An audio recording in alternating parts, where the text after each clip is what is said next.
జెండా ఊపింది రేవంతే. హరీష్ రావు అంటున్నాడు, పచ్చ జెండా ఊపింది రేవంతే. కేసీఆర్ హయాంలో ఎపెక్స్ కౌన్సిల్లో బనకచర్లపై చర్చే జరగలే. ఏటా 3000 టీఎంసీలు సముద్రంలోకి వృధాగా పోతున్నాయని చెప్పింది సిడబ్ల్యూసీనే. వాటిలో 1950 టీఎంసీలు తెలంగాణకు కేటాయించాలని కేసీఆర్ డిమాండ్ చేశారు. మాజీ మంత్రి హరీష్ రావు ఇప్పుడు సరే బనకచర్ల చర్చ ఆనాడు జరగలే, ఎందుకంటే ఆయన రేవంత్ రెడ్డి మొన్న ప్రెస్ మీట్లో, ఆల్ పార్టీ మీటింగ్ తర్వాత జరిగిన ప్రెస్ మీట్లో ఇగో ఇవి మినిట్స్ మొత్తం ఈ సమావేశంలో ఏమేం చర్చ జరిగింది, నా దగ్గర ఎవిడెన్స్ ఉందని ఆయన కొన్ని బయటపెట్టారు. హరీష్ రావు ఏమంటున్నాడు, అసలు ఆ మీటింగ్స్లో ఎక్కడా కూడా బనకచర్ల ప్రస్తావనే లేదు, ఇప్పుడే వచ్చింది, నువ్వే పచ్చ జెండా ఊపినావని అంటున్నాడు. పచ్చ జెండా ఈయన ఎందుకు ఊపుతాడు? అయితే కేంద్రం ఊపాలా? చంద్రబాబు నాయుడు అడిగితే కేంద్రం ఊపాలా? రేవంత్ రెడ్డి ఎట్లా ఊపుతాడు? సరే రేవంత్ రెడ్డి చిత్తశుద్ధి ఏంటి అన్నది భవిష్యత్తులో తేలుతుంది. ఇప్పుడు పోతిరెడ్డిపాడు సామర్థ్యం పెరిగింది, సంగమేశ్వరం కట్టిండు జగన్మోహన్ రెడ్డి. తెలిసింది జగన్మోహన్ రెడ్డి కేసీఆర్ కొల్లుడయిండని. జగన్మోహన్ రెడ్డి చెల్లె చెప్పింది కదా, ఇద్దరు కలిసి నా ఫోన్లు ట్యాప్ చేసి నా జీవితాన్ని నాగం చేసిరని. సో ఇక్కడ కూడా కేటీఆర్ చెల్లెనే చెప్తున్నది కదా, రాష్ట్రాన్ని నాగం చేసిరని, 10 ఏళ్ళుగా ఎవరిని పట్టించుకోలేదని, సామాజిక తెలంగాణ రాలేదు, భౌగోళిక తెలంగాణ మాత్రమే వచ్చిందని, ఇట్లా చాలా అంశాల మీద ఆమె క్వశ్చన్ చేసింది కదా.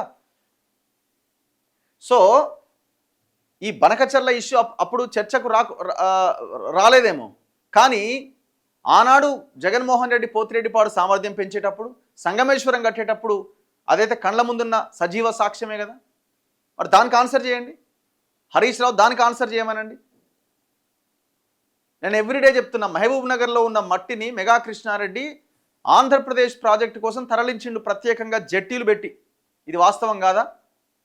ఆ తర్వాత మీరు ఒప్పుకోలేదా? అసలు మీకు నీళ్ల గురించి, ప్రాజెక్టుల గురించి మాట్లాడే నైతిక అర్హత మీకు లేదు.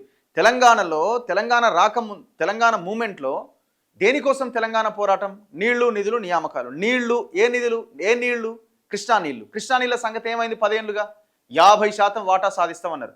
50% దేవుడెరుగు, ఉన్న వాటాను కూడా మనం సరిగ్గా వాడుకోవట్లేదు. ఇప్పుడు రేవంత్ రెడ్డి కూడా ఒక రకంగా అదే చేస్తున్నాడు. ఎందుకంటే మల్లన్న సాగర్ నుంచి హైదరాబాద్కి మంచినీళ్ళు తేవాలన్నది ఒక ప్లాన్. అసలు మల్లన్న సాగర్ నుంచి తేవాల్సిన అవసరం ఏముంది? అంతకంటే సగానికి సగం ఖర్చు తగ్గే నాగార్జున సాగర్ నుంచి ఇంకొక ఫేజ్లో నీళ్లు తేవడానికి అవకాశం ఉన్నది. దాని మీద ఎందుకు ఫోకస్ చేయట్లేదో అర్థం కావట్లేదు. ఎందుకంటే ఒక 100 టీఎంసీ డెడ్ స్టోరేజ్లో ఎప్పటికీ ఉంటుంది. తాగునీటి కోసం ఎవరు దాన్ని అడ్డుకోవడానికి కూడా అవకాశం లేదు. గతంలో ఆయన అంతే చేసిండు, ఈయన అంతే చేసిండు. ఎవరికి ఉన్నది చిత్తశుద్ధి? మీకైతే అసలే లేదు. కనీసం ఆయన ఆల్ పార్టీ మీటింగ్ పెట్టిండు, ఢిల్లీకి పోయిండా మీ సారు, మీ మామ పోయిండా? ఒక్కనాడన ఢిల్లీకి పోయి ఒక రిప్రజెంటేషన్ ఇచ్చిండా? ప్రధానమంత్రి మోదీ హైదరాబాద్కి వస్తే కూడా కనీసం గెలవకపోయి, ఒక రిప్రజెంటేషన్ ఇవ్వకపోయి, నేనెందుకు గెలవాలంటిరి? మీ అవసరమే లేదంటిరి. తెలంగాణ నీళ్ల విషయంలో రాజీ పడి బనకచర్లకు పచ్చజెండా ఊపింది రేవంత్ రెడ్డి అని బీఆర్ఎస్ సీనియర్ నేత మాజీ మంత్రి హరీష్ రావు మండిపడ్డారు. చంద్రబాబుకు ఆయన దాసోహం అవుతున్నారని, ఇది తెలంగాణకు ద్రోహం చేయడమే అని ధ్వజమెత్తారు. రాష్ట్ర హక్కులను చంద్రబాబుకు ఏపీకి రాసిస్తానంటే తెలంగాణ ప్రజలు ఊరుకోరని, అయినా తెలంగాణ నీటి వినియోగానికి అనుమతించేందుకు చంద్రబాబు ఎవరని, ఆయనకేం హక్కు ఉందని హరీష్ రావు నిలదీశారు.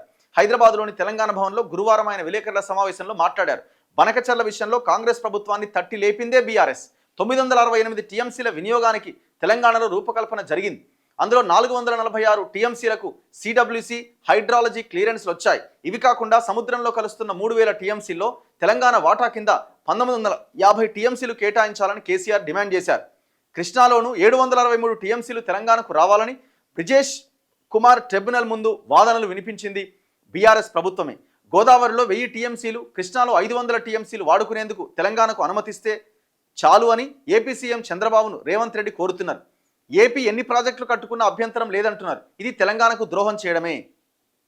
నా పాయింట్ ఏంటంటే, ఇదే కేసీఆర్ గతంలో మహారాష్ట్రలో పార్టీని విస్తరించే క్రమంలో హరీష్ రావు ఆన్సర్ చేయాలి. శ్రీరామ్ సాగర్ దగ్గర లిఫ్ట్ పెట్టుకొని మహారాష్ట్ర వాళ్ళు నీళ్ళు తీసుకుపోవచ్చు అని అన్నాడు. మరి ఇది అన్యాయం కాదా? 3వ సారి అధికారంలోకి వచ్చిండు, ఆ ప్రయత్నం మీరు చేసేటోళ్ళే కదా. మళ్ళీ మేము వాటా సాధించినాం, మేము 1950 టీఎంసీలు కేటాయించాలని కేసీఆర్ డిమాండ్ చేసిండు.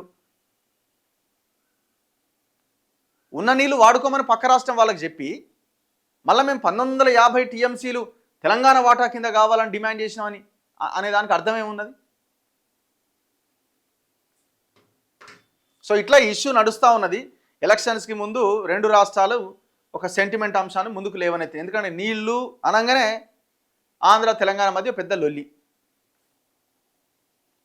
రైతులని వాడు ఆదుకున్నది లేదు, వీడు ఎవడు ఆదుకున్నది లేదు. మళ్ళీ